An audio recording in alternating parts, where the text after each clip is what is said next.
শিউলির হিস্ট্রিটা আমি একটু জানিয়ে দিই। শিউলি ফার্স্ট টাইম ভর্তি হয়েছিল আমাদের কাছে, তারপর সেই কোর্স কমপ্লিট হয়ে আমি শিউলির সাথে ব্যক্তিগতভাবে কথা বলেছিলাম, তুমি আমার কথা শুনে তুমি কোর্সটা কন্টিনিউ করে যাও, তুমি কিন্তু পারবে।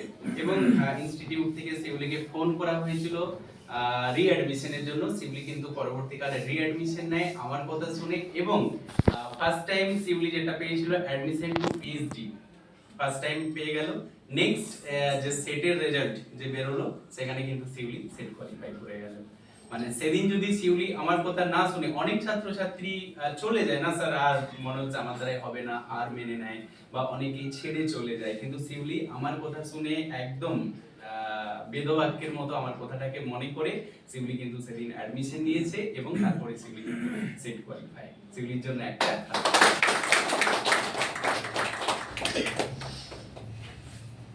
শিউলি ছোট্ট উপহার আমাদের তরফ থেকে, মায়ের এটা